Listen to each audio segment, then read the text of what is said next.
Welcome to School of Reflexology as we focus this week on the digestive system and reflexology.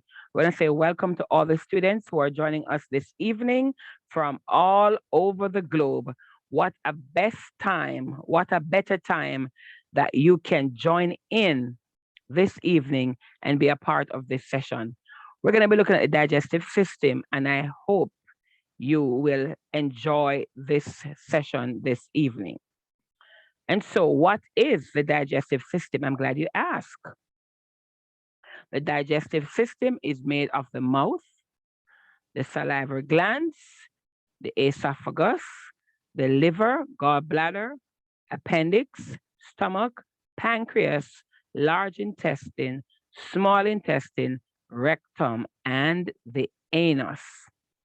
So that's what make up the digestive system. A little later, I'll show you a chart which helps to explain what the digestive system looks like and what it is all about. The food you eat takes an incredible journey through your body. From the top, your mouth, to your bottom, your anus. Along the way, the beneficial parts of your food are absorbed, giving you energy and nutrients. Here's a step by step account of the digestive system and its workings. Your digestive system is made up of the gastrointestinal tract, we call it the GI, your liver, your pancreas, and your gallbladder. So that is the organs that are part of the digestive system.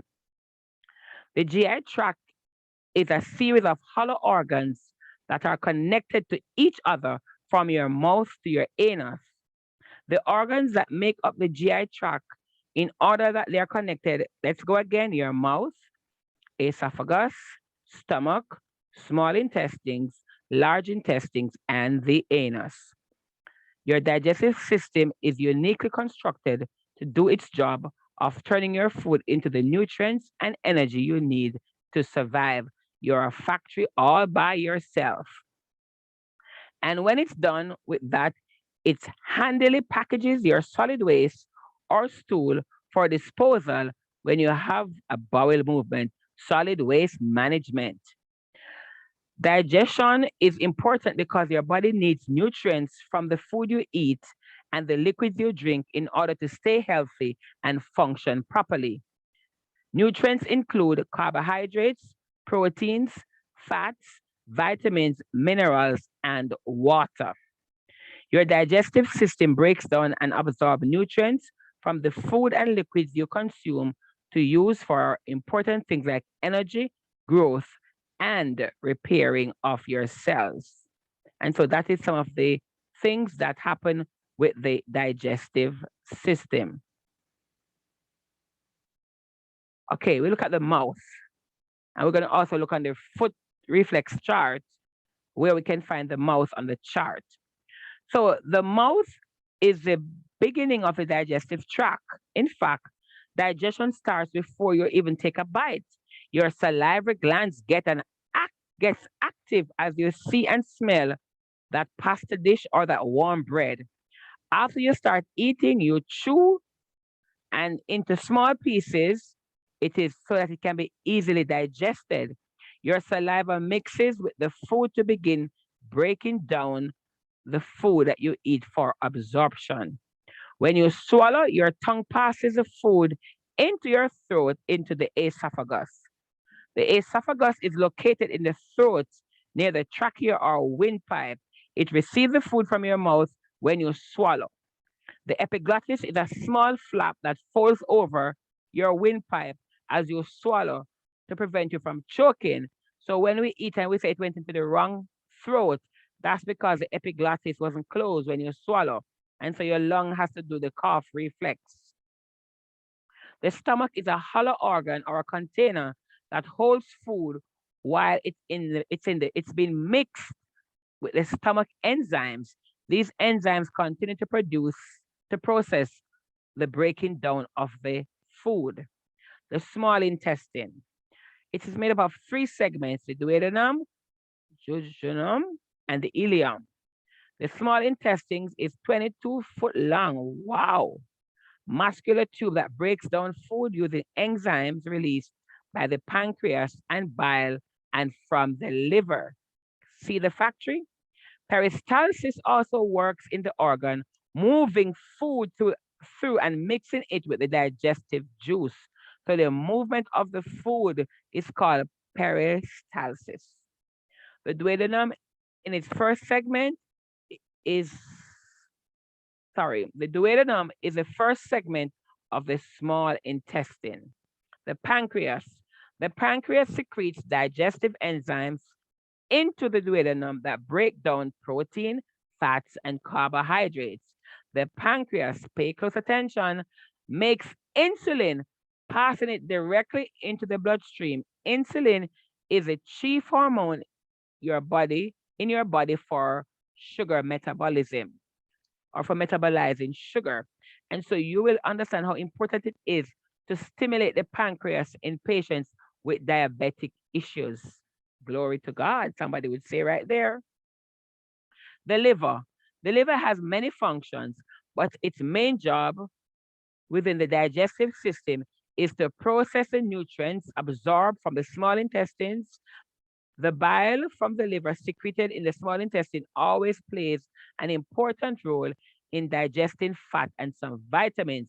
So when you stimulate the liver, you help with the breaking down of the fats, right? And you help the liver to produce the bile that will help get the excess fat out, because you need the bile to help break down the fat. So we see people sometimes have a gallbladder removal because their body was not functioning, and so they put on weight because, and they're not supposed to eat fatty food because their body does not have the ingredients anymore, or some of the nutrients or some of the chemical to get the bile broken down. The liver is your body's chemical factory. I call the liver the pharmacy, one of the pharmacy in the body, apart from the pituitary gland. It takes raw material absorbed by the intestines and make all various chemicals your body needs to function. So it is a chemist of the body. Fearfully and wonderfully made we are. The liver also detoxifies potentially harmful chemicals. It breaks down and secretes many drugs that can be toxic to your body. The gallbladder stores and, and concentrates bile from the liver and then release it into the duodenum and the small intestines to help with fat digestion. Then we have the colon.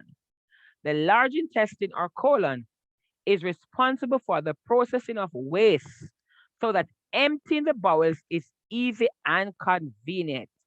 It's about 6 foot long muscular tube that connects the small intestine to the rectum.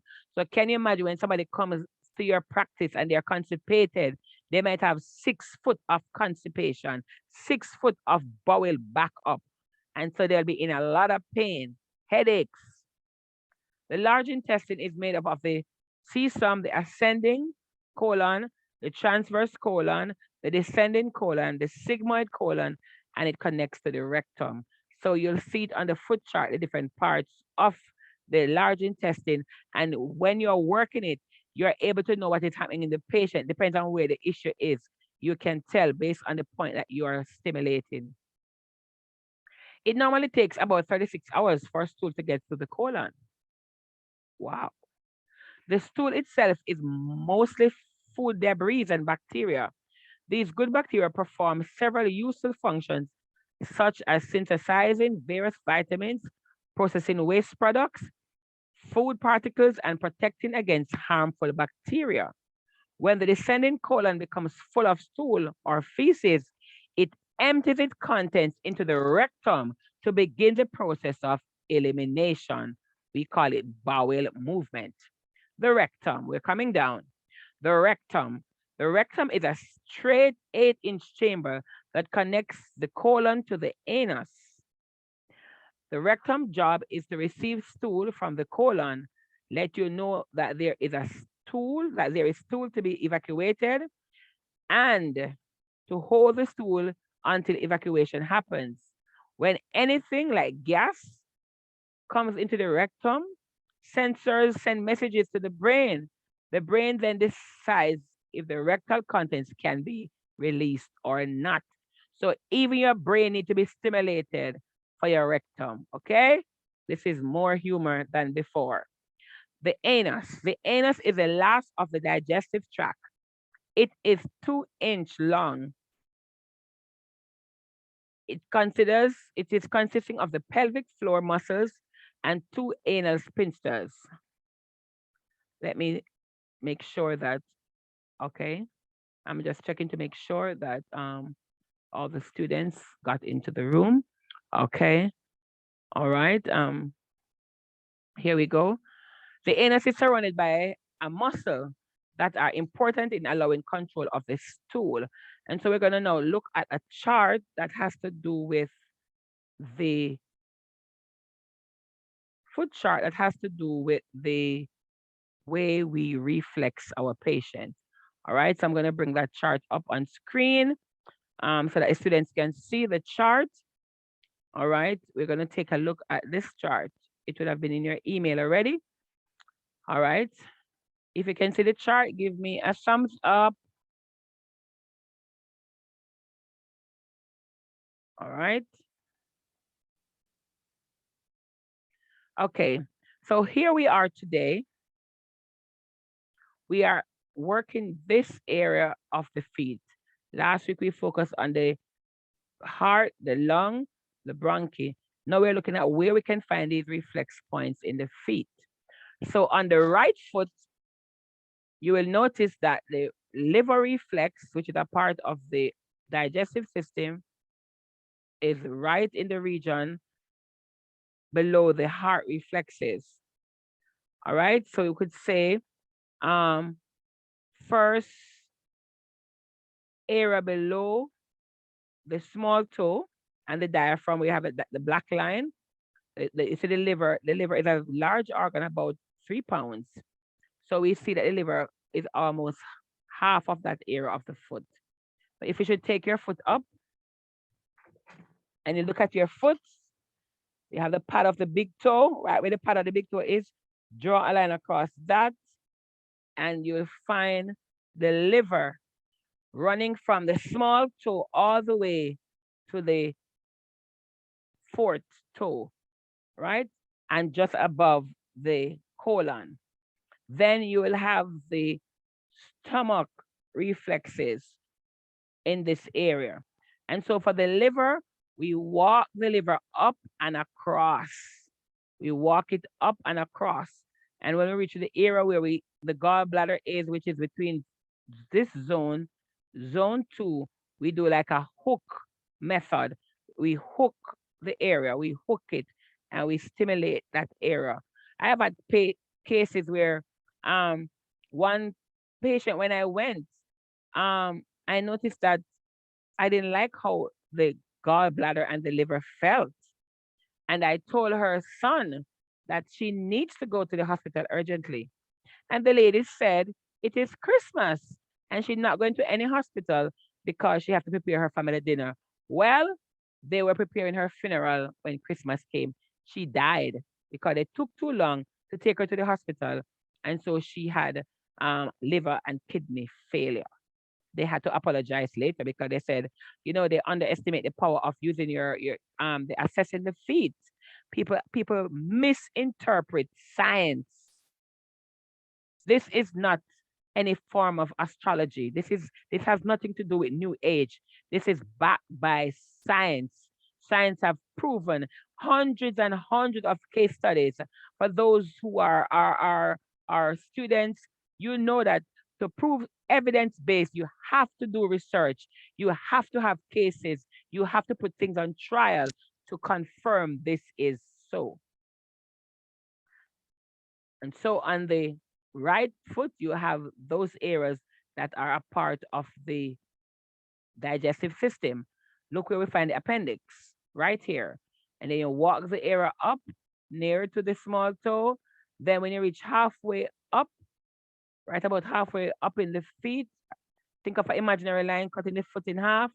You go across. This is the colon. I have had cases where this is the only point on my patient that they had a problem, the appendix. And when I went there, they had to go get the appendix out, right? Because it was inflamed.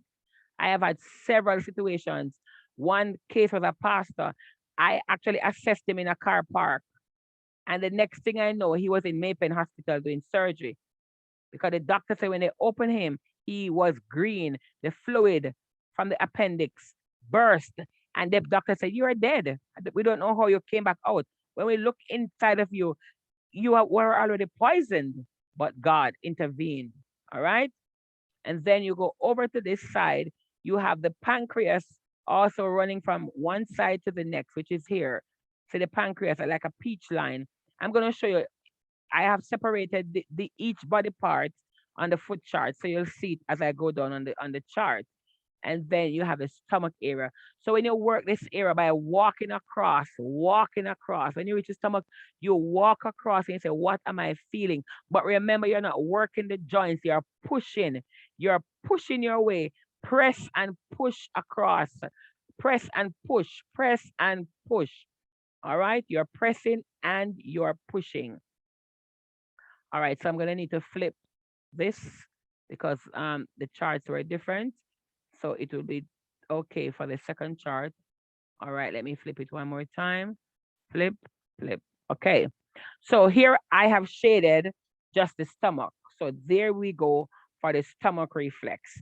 We walk it. And remember, you don't leave from the stomach on the left to the stomach on the right. You work the right foot first and all the parts in that foot, and then you move over to the left.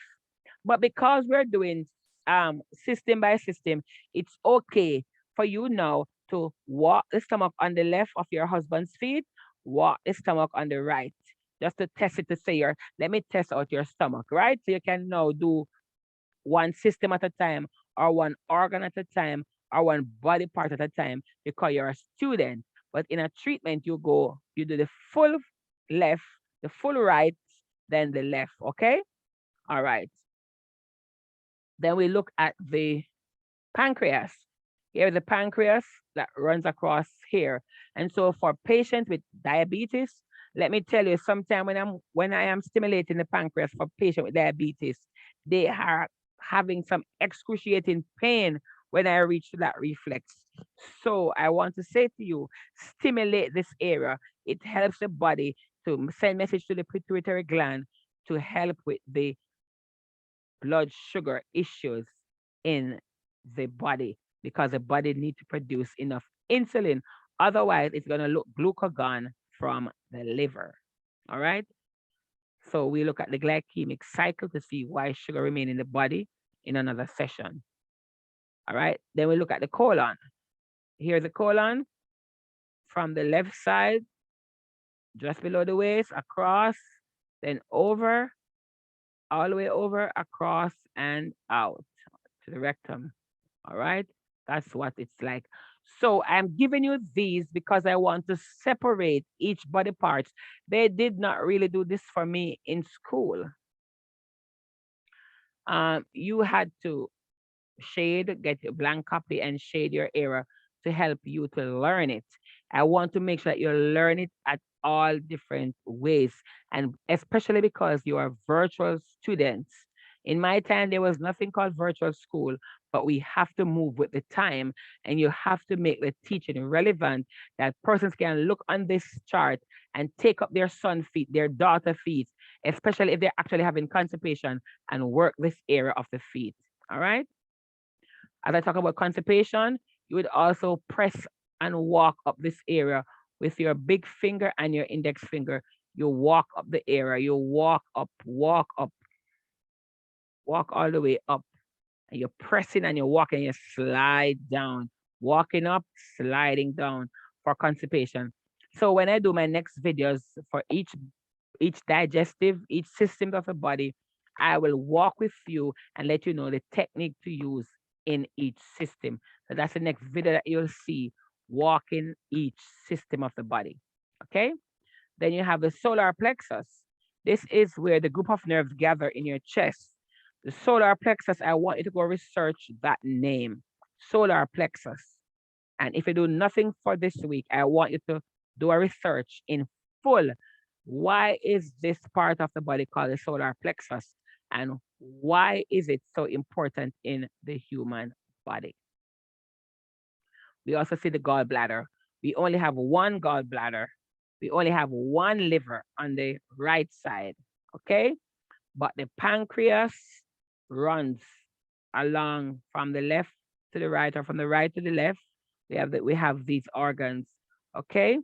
And then as we go in, you'll understand more as to the urinary system, and you'll understand a little more about the spleen. I leave the spleen as a part of the other system that we're going to focus on, which is the lymphatic and immune system.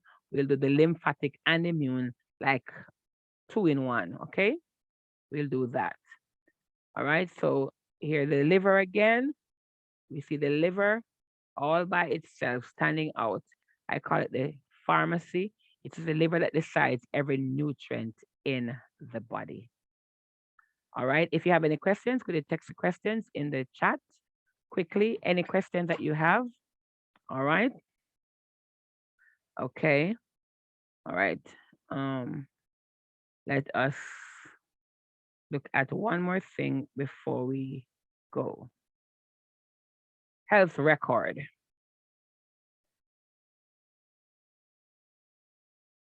All right. There are some basic things that we need to know as we look at the health record of the patient. Know that you're going to be assessing your own family. So this is the health record from my association in Canada. So we see the client's name. You can be creative and create your own, the client's name, date of birth, email address, basic information, their occupation. Are you in good health? Sometimes they're not in good health. That's why they came to the first place. So sometimes you don't, certain questions you ask at different times. Are you undergoing other therapies? Because if they're in good health, they don't need to come to a therapist, you know? What are your goals and expectation? I think some of these questions are too much. I'll change some of them. Most important, when did you last visit a doctor? Don't leave that one out. List of past surgeries, that's important. Medications, that's important, because I will teach you a little on pharmacology. That's a little, Jamaica would say, brata in the course. So you learn a little of medicines and their side effects for different conditions, people with diabetes, heart issues, why you should not do certain things, people with anemia, people with who are on blood thinners, stuff like those important stuff that you need to know as a reflexologist. I will insert into the course at the end. You can find out about their blood pressure. As a reflexologist, you can invest in a blood pressure machine, the digital one, since you're not trained to use the manual one. So you use a digital, because you need to know sometimes if the client pressure is too high or too low, you know. If they're pregnant, some patients they're pregnant, they don't know, but doing the reflexology, you'll feel different feelings when you go to the reproductive reflexes. You can recommend a pregnancy test, stuff like that.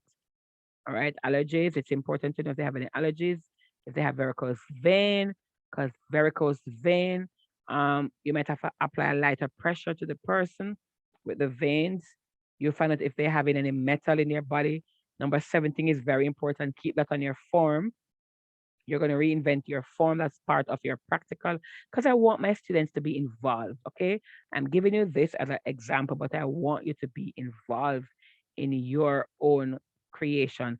Create a name that you want to call your business, and later get your government of Jamaica company's office a little trade license, right? We can help you to work that out as well. All right. Or wherever you are. Some countries, depending on where you are, you might need to do sports therapy or another course to suit the country you're in. All right. You can ask them about their sugar, their salt intake, and then you allow them to sign that they receive a treatment. It is for relaxation. You're not diagnosing because you're not a doctor, but you're helping to relax. All right. And then you can ask them if they have any problem in these systems. Endocrine system, we did it already. Cardiovascular we did. We're going to work on urinary and immune, musculoskeletal. We did a little on the feet. Respiratory, we did that. Nervous system, we did a little on that. We're going to touch reproductive and the skin. And we're currently doing the digestive, right? So these are some simple questions that you can ask.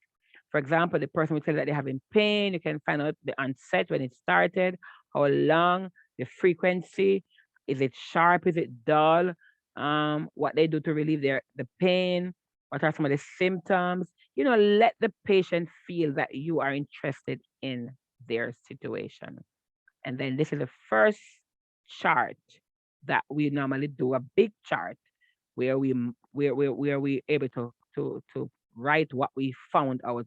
So if it was a pain, we use a square. If it was our hard area or discomfort or callousness, we use a hashtag. Depends on where we felt that issue. And so this brings us to the end of today's session. When they come for your second treatment, you ask them how they felt and how they're feeling today. And you also need to observe your client, all right? And put your findings and the actions that you need to take, and in the comments that the client made. All right. So it's little by little. Don't pressure yourself. You are doing it in your own timing, but it's just that when you do it while the energy is flowing, you tend to function better. All right. So that's some of the things that I wanted to discuss today with you in this evening's reflexology class. I am excited. I have had a lot of success as it relates to reflexology. At the end of the course, my book is being revised, my journey of reflexology as I traveled throughout the region and the different case studies. So thank you this evening for being a part of School of Reflexology, and I hope to see you next week as we look on the immune and lymphatic system. God bless you.